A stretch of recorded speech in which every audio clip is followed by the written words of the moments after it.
What is? Does the Imperial Steel Company fit your mental picture of a corporation? It's big business, but do corporations have to be big business? Take Renekers Incorporated, a drugstore. Corporations aren't always big, are they? And not all corporations are businesses. Consider, for example, Fairview Incorporated. A town is not a business, is it? What about schools and colleges? They are often corporations, as are many churches, hospitals, and other non-profit organizations. But business makes up the great majority of corporations, whether small or large. Incorporation is one way of organizing a business. It is one form of business ownership. Imperial Steel Incorporated has many of the legal rights of a person. It owns the land and buildings and equipment. It can buy and sell property.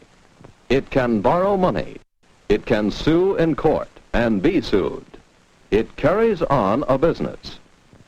Imperial Steel, along with thousands of other legal persons, is a part of our daily living.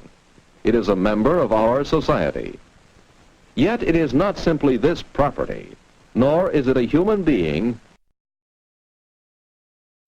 It is Imperial Steel Company Incorporated, with stock owned by people in widely scattered places.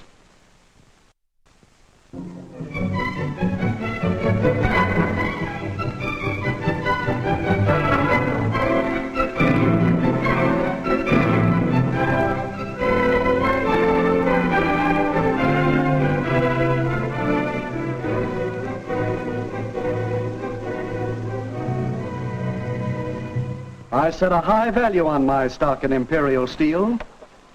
It pays good dividends. It's a sound investment. And now you advise me to sell it.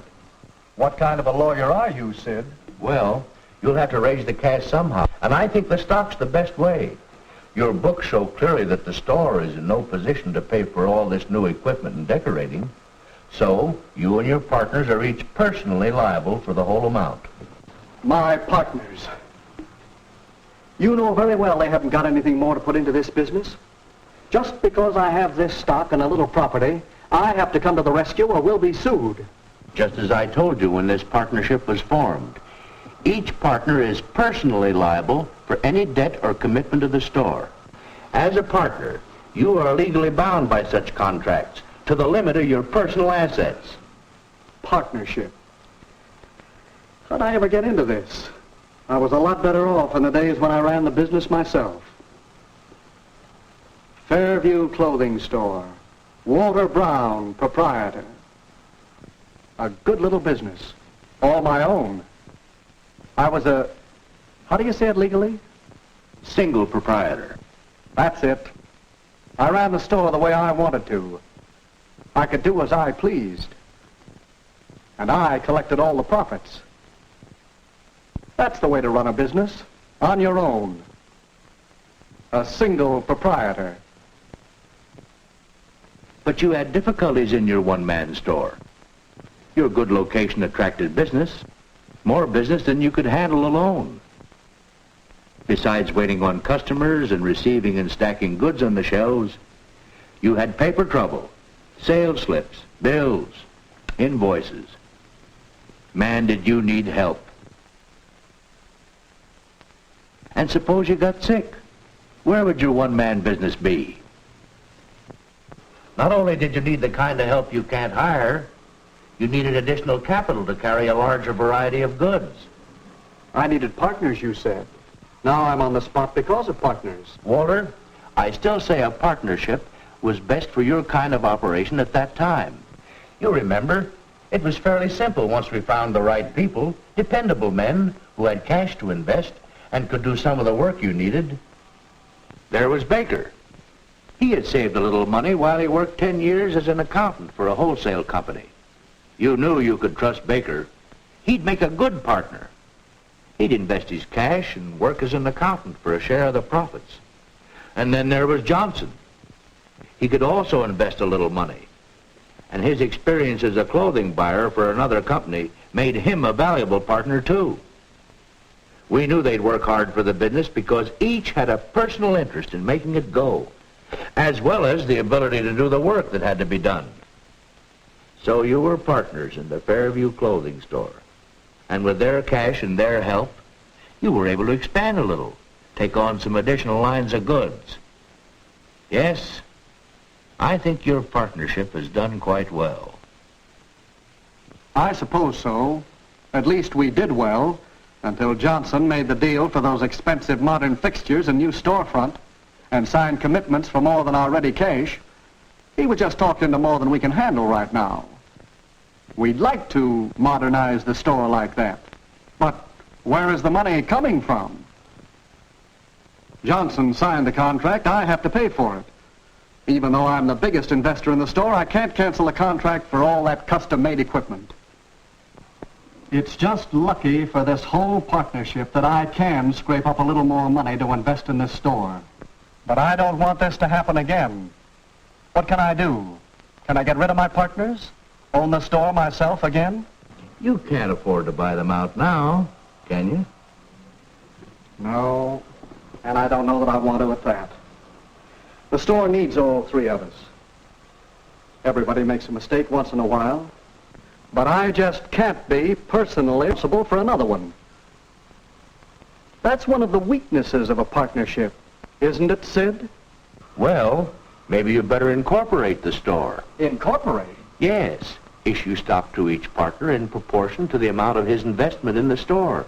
With more than half the stock, you would have a controlling interest. Voting control of the corporation which owned the store. You'd share your profits with the others in proportion to their stock ownership. Wait a minute. Issue stock, controlling interest. That sounds like a lot of paperwork. Red tape. Oh, it does get a little complicated. And you may as well know there are other disadvantages. You'd be paying special taxes. You'd be subject to new regulations. But incorporating would give you the big advantage of what you want right now. Limited liability. Look, here's how it works. You start with a group of people who want to invest their money in a company. Then these people apply for a charter as a corporation. The state government issues a charter to that corporation. Now that corporation operates legally as an individual person. It is not a group of people. It is under the law a legal entity, or the same as one person engaged in business. And that person is responsible for the debts and... Look here a moment. Here is the Fairview clothing store as it is now, with the three of you as partners. Suppose you all agree to dissolve the partnership and incorporate. The stockholders will elect a board of directors. In this case, as largest stockholder, you can select a board of directors, yourself and your partners, who will vote to make you president of the corporation. Legal and complicated. But if you say it's necessary, and it will let me, the corporation, what to do, I'm in favor of it. And it will mean that none of the stockholders can be held liable for any more than his original investments. Sure. That's what we mean by limited liability. Well then, I think it's a good idea. I do too. As a matter of fact, I was thinking I'd like to put some money into Fairview Clothing Store Incorporated. Looks like a good investment to me. Maybe you'd like to invest enough to pay for this equipment and decorating? Well, the amount involved would still leave you with a controlling interest. I'll do it. Let's see if we can get your partners to agree to incorporate. Maybe I can hang on to my stock in Imperial Steel Incorporated.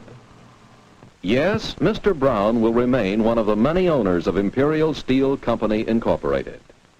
Because the stock of this company is offered on a stock exchange to the general public, it is known as an open corporation. Like many large open corporations, Imperial Steel is not controlled by any one person. Stock shares are bought and sold as large and small investments of many people. The management of the company is handled for the stockholders by the elected board of directors. Thus, by the pooling of capital at limited risk to the individual owners, corporations can make a contribution to clothing in our economic life.